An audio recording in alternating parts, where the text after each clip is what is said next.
តោះបងប្អូនថ្ងៃនេះយើងមកគ្នាទៅលេងនៅរមណីយដ្ឋានមួយ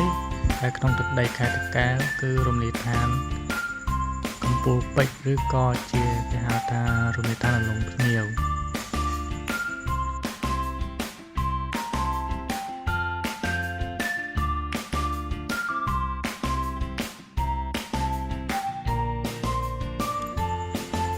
អូខេបងប្អូនអាចមើលទេសភាពនៅលើកំពូលភ្នំមេយ៉ាងងឹតចឹងគឺចុះអាប់ពិតជាស្អាតមែនតើជើងមើលទៅឃើញចុះអាប់នៅលើកំពូលភ្នំនៅពេលមេយ៉ាងងឹតណា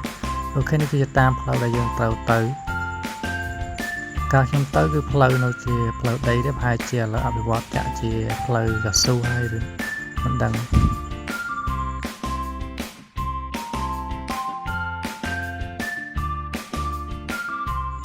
នៅជាទស្សនភាពមេឃចុះអាប់នៅពេលមេឃងឹតគឺជប់នៅលើភ្នំមើលទៅពិតជាស្រស់ស្អាត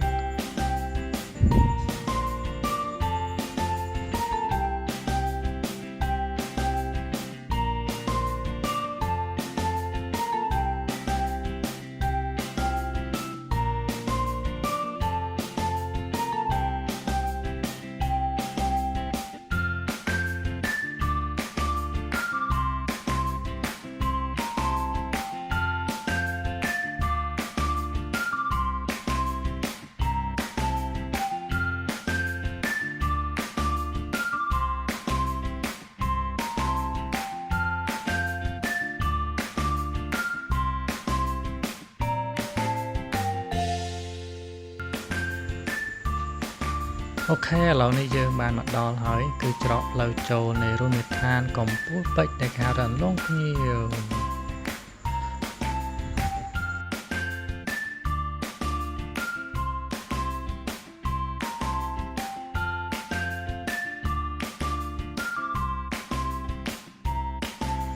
តោះឥឡូវយើងចង់ដឹងទាំងអស់គ្នាតើខាងក្នុងមានទេសភាពស្អាតប៉ុណ្ណាយើងចូលមើលទាំងអស់គ្នាអូខេ let's go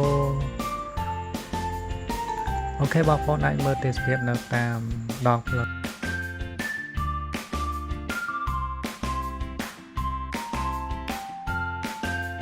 អូខេនៅតាមផ្លូវចូលគេរៀបចំដើមត្នោតមើលទៅពិតជាស្រស់ស្អាតមែនតើនៅច្រកផ្លូវចូលនៅរមណីយដ្ឋានហ្នឹង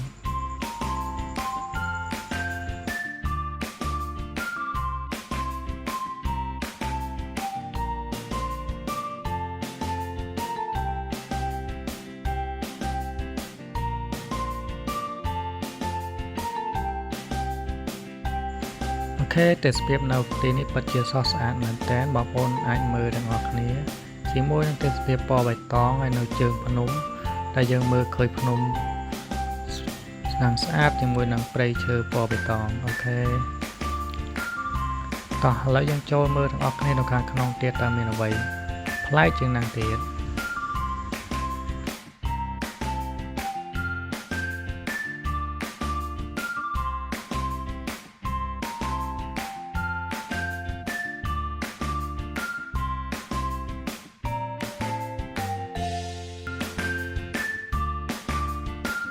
អូខេនៅទីនេះគឺមានគេរៀបចំជាមួយនឹងសួនសត្វសួនច្បារហើយនេះគឺជាសួនសត្វដែលគេដាក់កង្កោបផងដែរដែលយើងអាចមើលនៅសត្វកង្កោបនៅទីនេះនៅពេលដែលយើងចូលមកដល់នៅរមណីយដ្ឋាននេះផងដែរហើយនេះគឺជាទេសភាពសួនដែលមានពណ៌បៃតងខៀវខ្ចីជាមួយនឹងស្មៅជាមួយនឹងដើមឈើដែលគេដាំរៀបចំនៅទីធ្លានេះពិតជាស្រស់ស្អាតមែនទែនជាមួយនឹងទេសភាពពណ៌បៃតងនេះគឺជាសត្វកង្កោបបងប្អូនមើលទាំងអស់គ្នានៅទីនេះគឺគេរៀបចំបានស្អាតមែនទែនជាមួយទេសភាពអ្នកដែលចង់ជិះរីឡិចអីគឺអាចមកទីនេះបានជាមួយនឹងទេសភាពពណ៌បៃតងជើងភ្នំជាលក្ខណៈគ្រួសារមិត្តភ័ក្តិអីមកទីនេះពិតជាស្រស់ស្រាយជាមួយនឹងទេសភាពខ្យល់ត្រជាក់បរិសុទ្ធអូខេបងប្អូនអាចមើលទេសភាពពណ៌បៃតងស្អាតមែនទែននេះសត្វកង្កោបសត្វកង្កោបនេះគេដាក់ចំលម្អដើម្បីឲ្យភ្ញៀវទេសចរគាត់ចូលមកមើលកម្សាន្តផងដែរ អ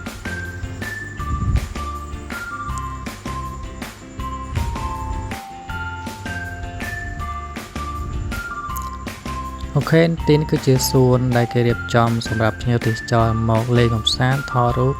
ជាមួយនឹងការដាំផ្កាជាមួយនឹងតាំងរូបសត្វរូបចម្លាក់នៅទីហ្នឹងពិតជាស្រស់ស្អាតមែនតើទីទៀតនឹងខ្ញុំនឹងនាំបងប្អូនចូលមើលនៅទិដ្ឋភាពនៃសួនច្បារនៅក្នុងហ្នឹងផងដែរនេះគឺជាទិដ្ឋភាពភ្លៀងធ្លាក់នៅពេលដែលខ្ញុំទៅហ្នឹងគឺមានភ្លៀងធ្លាក់មិនមេធំដែរនៅតំបន់ភ្នំឲ្យតែមានមេឃងងឹតគឺតែងតែមានភ្លៀងហើយនៅតំបន់ភ្នំតែសារខ្ញុំទៅពេលហ្នឹងគឺល្ងាចម៉ោង 4:05 ធ្វើឲ្យមានភ្លៀងធ្លាក់ផងដែរអូខេបងប្អូនឥឡូវនេះបងប្អូនអាចមើលទេសភាពនៅក្នុងសួនច្បារដែលគេរៀបចំគឺមានដាក់តាំងជារូបចម្លាក់សត្វគេរៀបចំជាការដាំផ្ការៀបចំសួនផ្កាជាមួយនឹងទេសភាពពណ៌ខៀវខ្ចីនៅជើងភ្នំមើលទៅពិតជាស្រស់ស្អាតមែនតើហើយជាការថតរូបឲ្យពិតជាស្អាតទេសភាពនៅទីនេះដែលគេរៀបចំបានយ៉ាងល្អជូនបងប្អូនអាចមើលទាំងអស់គ្នាជាមួយនឹងសួនច្បារហ្នឹងតោះអូខេ Let's go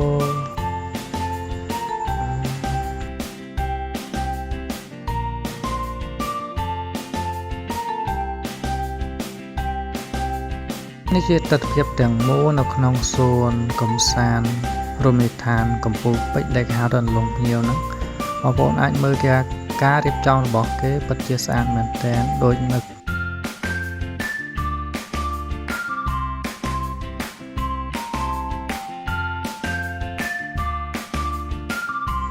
ចំពោះការរៀបចំខ្ញុំអាចនិយាយបានថាគឺមិនចាញ់ប្រទេសគេទេបងប្អូនជាមួយនឹងការរៀបចំជាមួយនឹងទេសភាពបែបនេះជាមួយនឹងទេសភាពពណ៌ខៀវខ្ចីបៃតងមានរូបផ្កាមានរូបចម្លាក់ការរៀបចំបែបនេះពិតជាមានភាពទាក់ទាញមែនតើនៅពេលដែលយើងបានមកលេងនៅតំបន់រមណីយដ្ឋានកំពូលពេជ្រនេះបងប្អូនអាចមើលជាសួនច្បារដែលគេរៀបចំនេះពិតជាស្អាតមែនតើមិនចាញ់ជាមួយនឹងប្រទេសដទៃនោះទេស្អាតអែមមើលទៅពិតជាឈៀលមែនតើ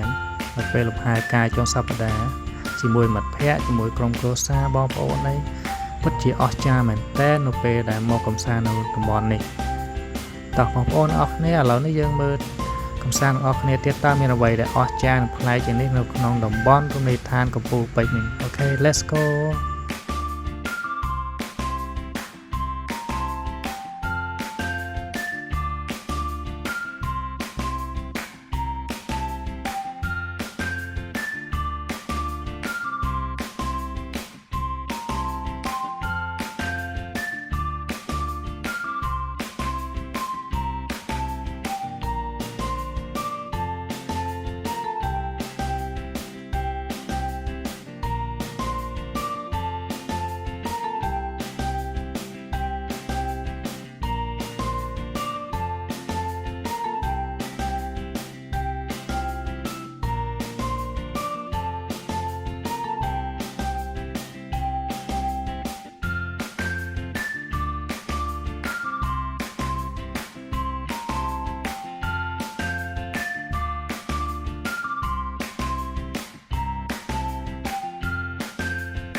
នេះគឺជារូបចម្លាក់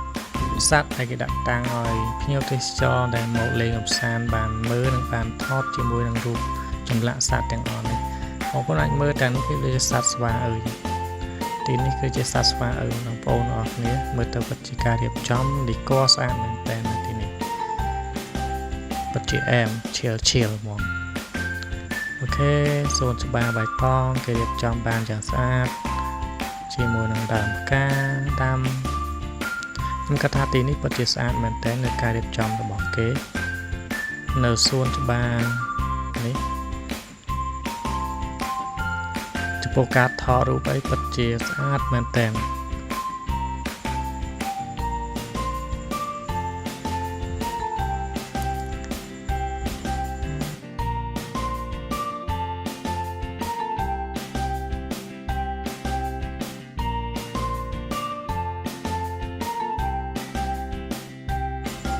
ខេឥឡូវនេះបន្ទាប់ពីយើងដើរកំសាន្តមើលសួនច្បារអស់ហើយជាមួយនឹងរូបចម្លាក់និងថតរូបជាមួយនឹងការគេរៀបចំแล้วយើងចូលមើលអស់គ្នាទៅខាងក្នុងទៀតតើមានអ្វីដែរស្អាតជាងនឹងអូខេទាំងអស់គ្នា let's go ទៅមើលជាមួយខ្ញុំ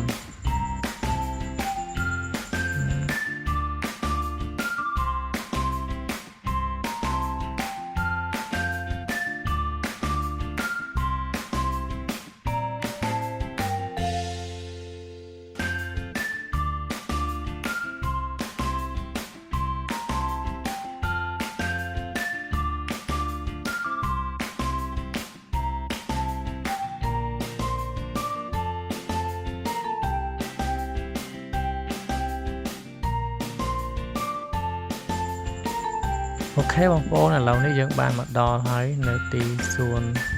ច្បារខាងក្នុងដែលគេរៀបចំយ៉ាងស្អាតផងដែរមិនចាញ់ពីខាងមុខប៉ុន្មានទេនៅទីនេះក៏មានជាហាងបាយហាងកាហ្វេសម្រាប់ភ្ញៀវទេសចរដែលគាត់មកកម្សាន្តហើយអាចចូលពិសាបានផងដែរនេះគឺជាទស្សនវិជ្ជាសួនច្បារដែលគេរៀបចំនៅខាងក្នុងមើលទៅស្អាតមែនទែនរៀបចំដេគ័រពិតជាស្រស់ស្អាតនៅពេលដែលបានមកលេងពិតជាសប្បាយរីករាយមែនតើ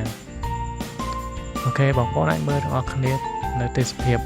សួនច្បារនៅក្នុងរមណីយដ្ឋានកំពូលពេជ្រនេះ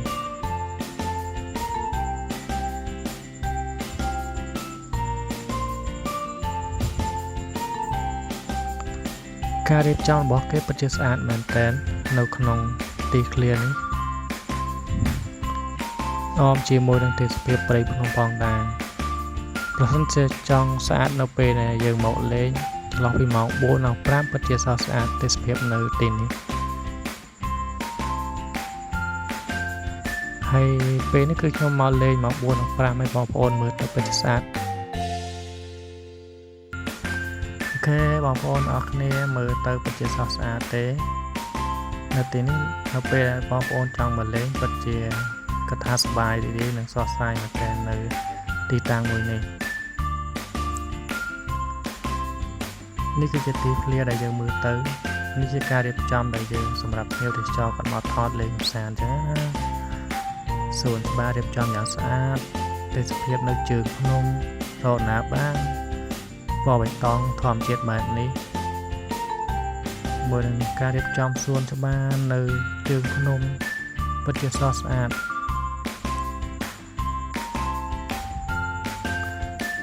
ទីនេះក៏ជាការរៀបចំមួយសម្រាប់ភ្ញៀវទេសចរមកកម្សាន្ត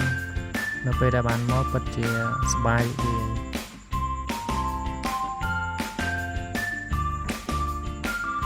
រាយគេថ្ងៃរៀបលេខពូភ្នំ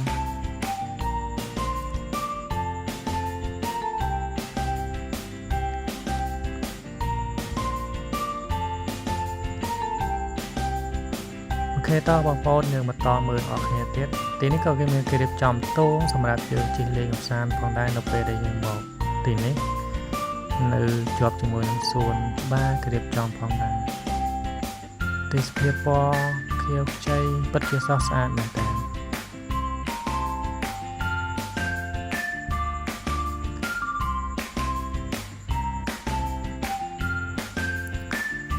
េះគឺនៅជើងភ្នំដែលយើងមើលទៅពិតជាស្អាតទេសភាពពណ៌បៃតងសប្បាយនៅពេលដែលមកនេះ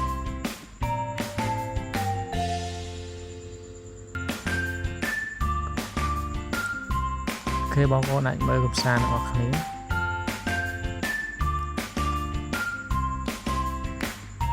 អូខេវីដេអូខ្ញុំមានតែប៉ុណ្្នឹងទេបងប្អូនជាមួយនឹងរមណីយដ្ឋានកំពូលពេញលងភ្ញៀវបងប្អូនអាចមកលេងកម្សាន្តបាននៅក្នុងទឹកដីខេត្តតាកែវទេអរគុណបងប្អូនសម្រាប់ការតាមដានទស្សនាសូមអរគុណជម្រាបលាបាយបាយ